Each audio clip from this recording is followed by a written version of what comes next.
नमस्ते। आप सुनने वाले हैं स्वामी विवेकानंद के विचारों को युवाओं से के माध्यम से। स्वर है डॉक्टर विजय भास्कर लावणे। चलो देखते हैं कि स्वामी विवेकानंद युवकों के बारे में क्या बताते हैं। वह कहते हैं, मेरी आशा, मेरा विश्वास नवीन पीढ़ी के नवयुवकों पर है। उन्हीं में से मैं अपने कार्यकर्ताओं का संग्रह करूंगा। वे सिंह विक्रम से देश की यथार्थ उन्नति संबंधी सारी समस्याओं का समाधान करेंगे। वर्तमान काल में अनुष्ठेय आदर्श को मैंने एक निर्दिष्ट रूप में व्यक्त कर दिया है और उसको कार्यान्वित करने के लिए मैंने अपना जीवन समर्पित कर दिया है।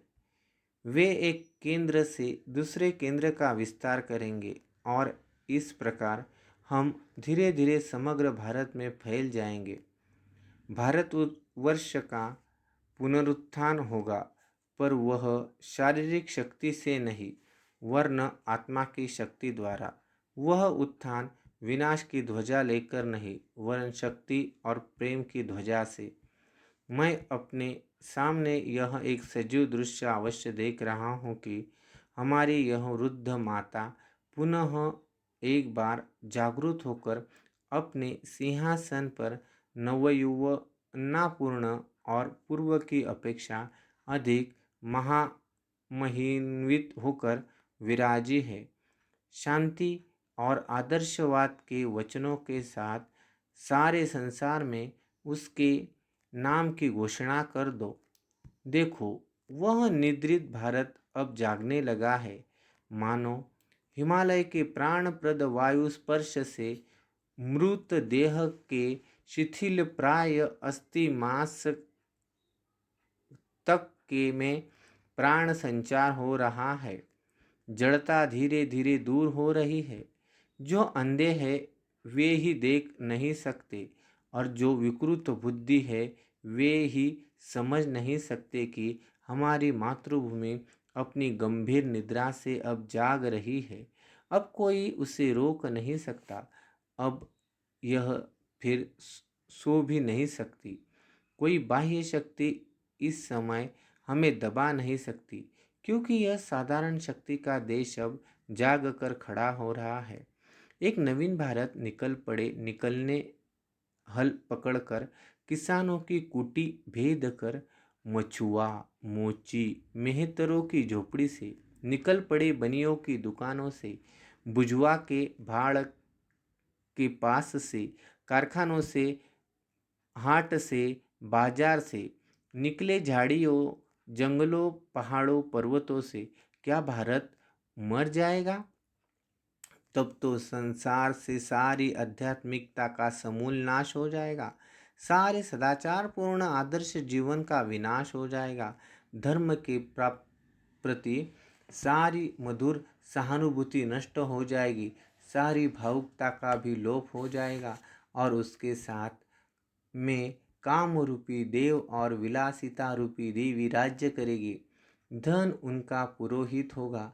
वाद, प्रताड़ना, पाशविक बल और प्रतिद्वंद्विता ये ही उनकी पूजा पद्धति होगी और मानवता उसकी बलि सामग्री हो जाएगी।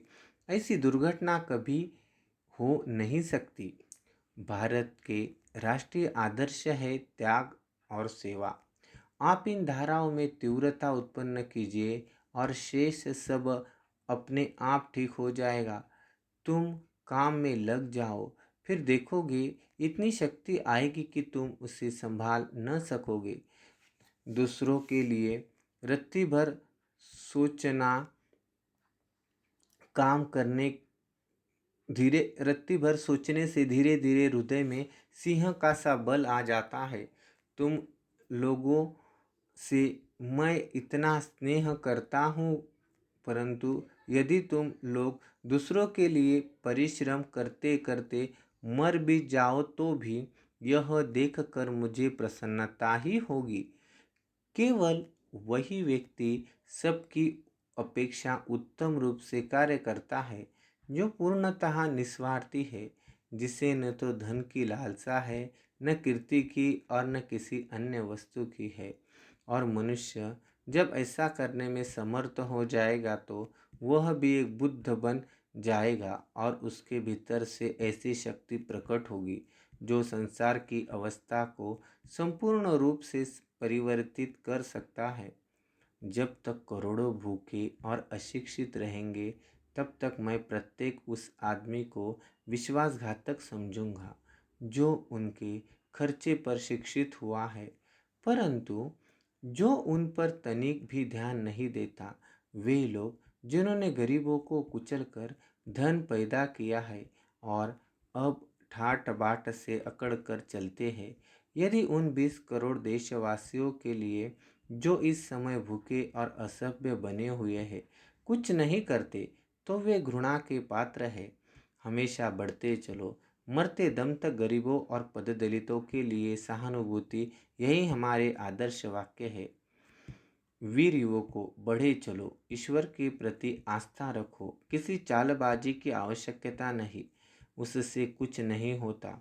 दुखियों का दर्द समझो और ईश्वर से सहायता की प्रार्थना करो, यह अवश्य मिलेगी। युवकों, मैं गरीबों, भूखों और उत्पीड़ितों के लिए इस सहानुभूति और प्राणपण प्रयत्न को थाती के तौर पर तुम्हें अर्पण करता हूँ। प्रतिज्ञा करो कि अपना सारा जीवन इन 30 करोड़ लोगों के उद्धार कार्य में लगा दोगे, जो दिनों दिन अवनीत के गर्त में गिरते जा रहे हैं।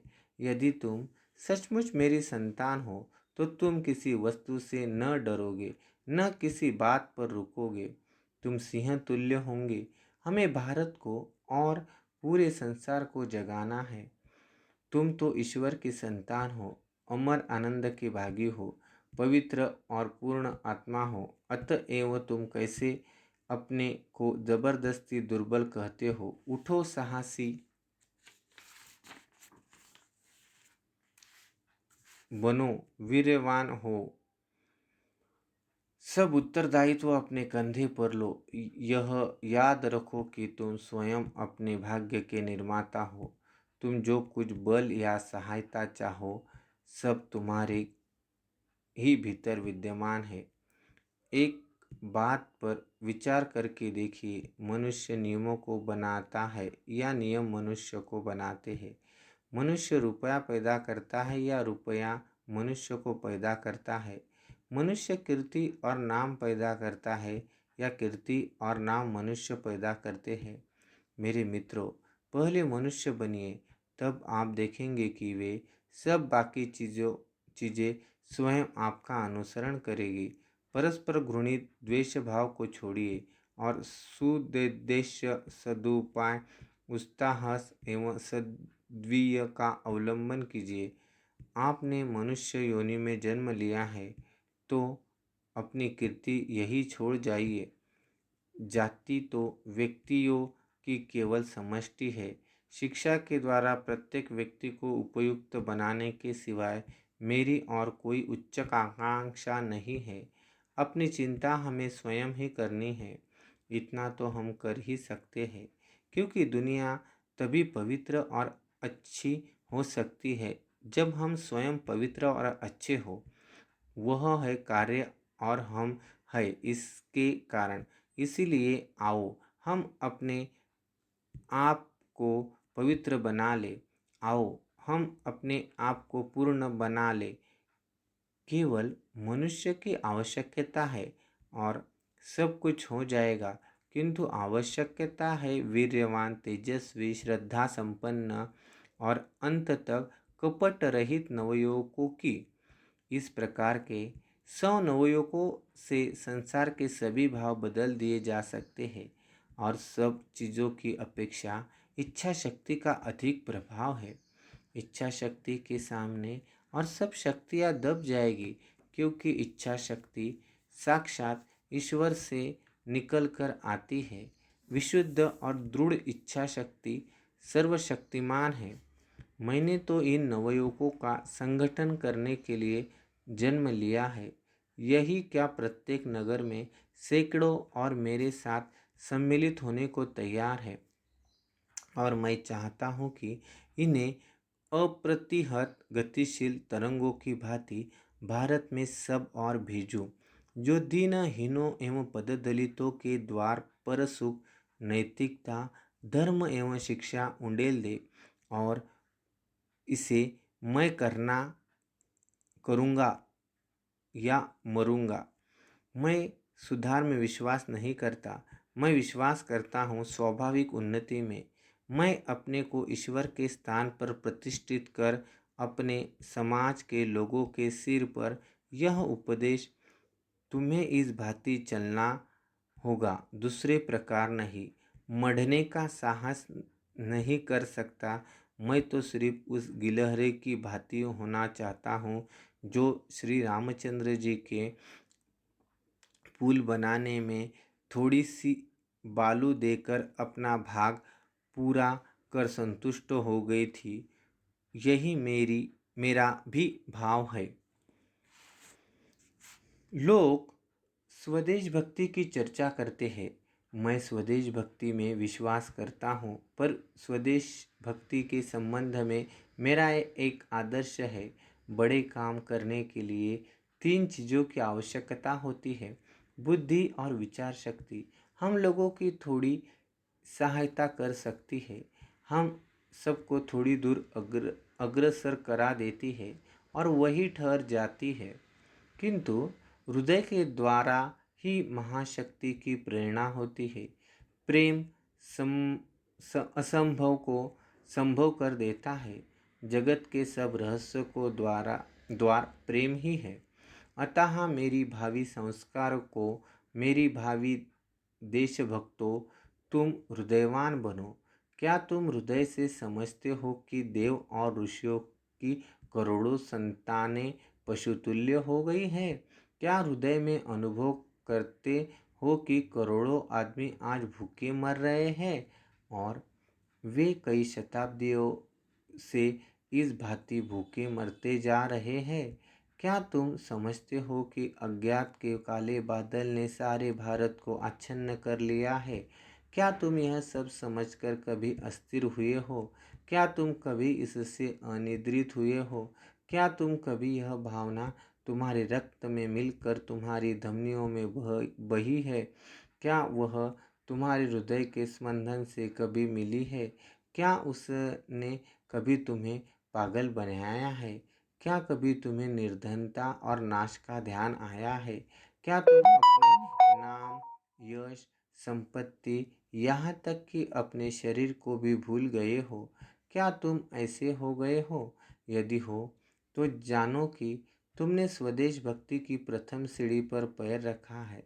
जैसा तुम में से अधिक लोग जानते हैं, मैं धार्मिक महासभा के लिए अमेरिका नहीं गया था, किंतु देश के जनसाधारण की दुर्दशा के प्रतिकार करने का भूत मुझमें, मेरी आत्मा में घुस गया था। मैं अनेक वर्ष तक समग्र भारत में घूमता रहा, पर अपने स्वदेशियों के लिए कार्य करने का मुझे कोई अवसर नहीं मिला। इसलिए मैं अमेरिका गया। तुम में से अधिकांश जो मुझे उस समय जानते थे, इस बात को अवश्य जानते हैं, इस धार्मिक महासभा की कौन परवाह करता था। यहाँ मेरे रक्त मांस स्वरूप जनसाधारण की दशाहीन होती जाती थी, उनकी कौन खबर ले। स्वदेशी हितैषी होने की यह मेरी पहली सीढ़ी है। उठो, जागो, स्वयं जाग कर औरों को जगाओ, अपने नर जन्म को सफल करो। उत्तिष्ठत जागृत प्राप्य वरान्नि बोधत, यानी उठो, जागो और तब तक रुको नहीं जब तक लक्ष्य प्राप्ति न हो जाए। अपने आप में विश्वास जो नहीं करता वह नास्तिक है। प्राचीन धर्म में कहाँ है वह नास्तिक है जो ईश्वर में विश्वास नहीं करता?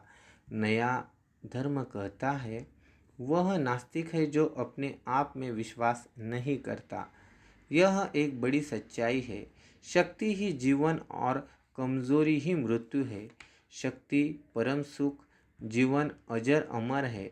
कमजोरी कभी न हटने वाला बोझ और यंत्रणा है। कमजोरी ही मृत्यु है।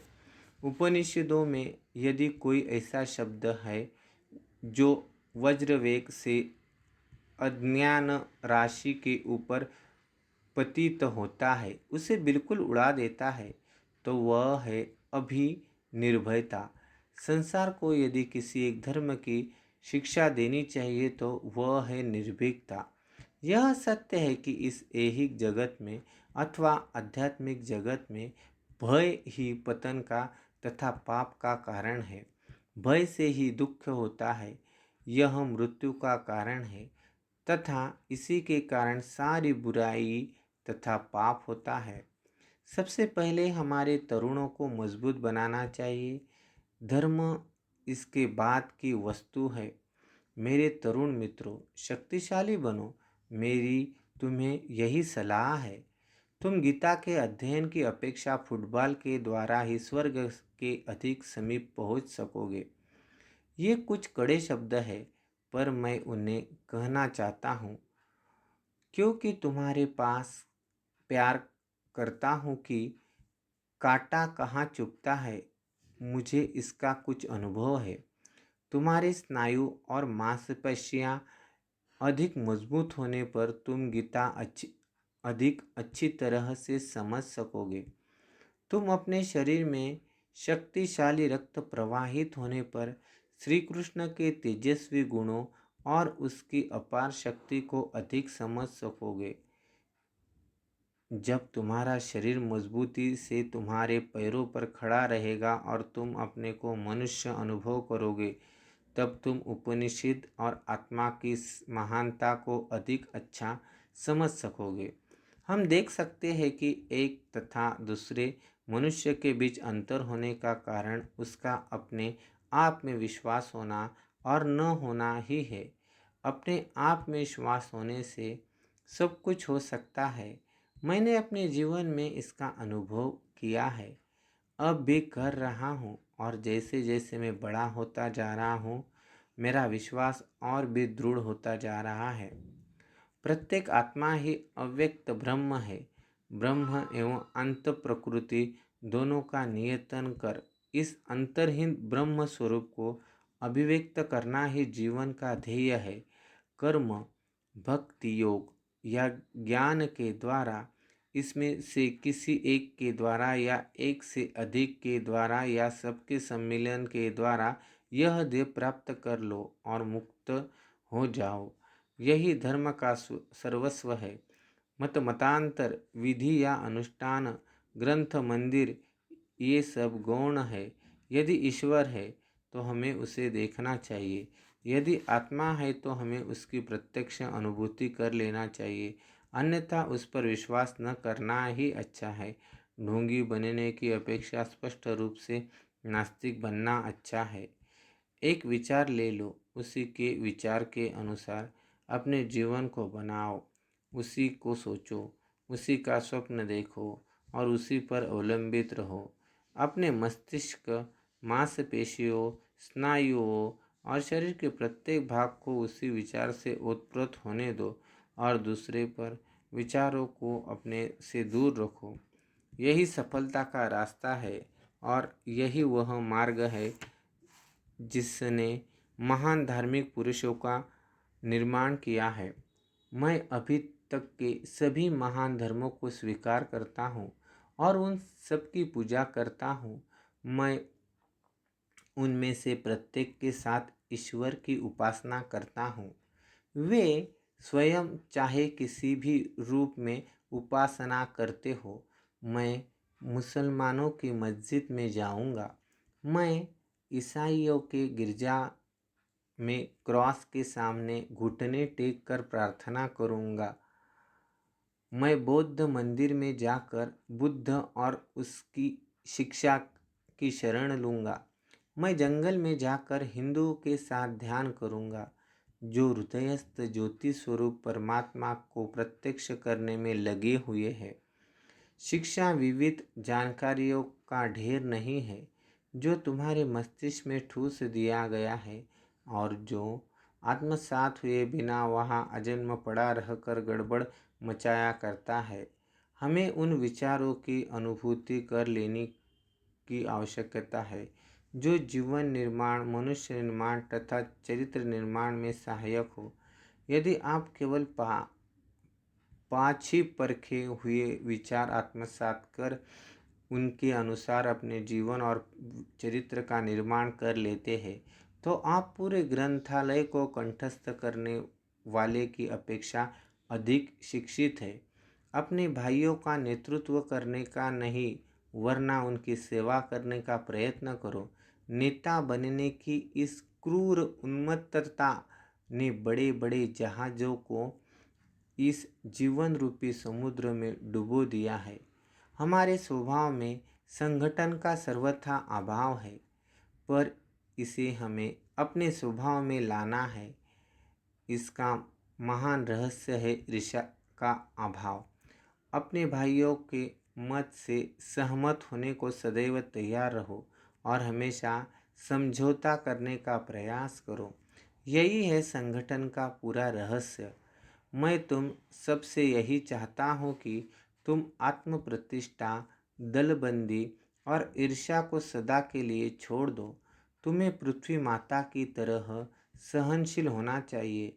यदि तुम ये गुण प्राप्त कर सको तो संसार तुम्हारे पैरों पर लौटेगा। अभी आप सुन रहे थे स्वामी विवेकानंद के विचारों को युवाओं से के माध्यम से।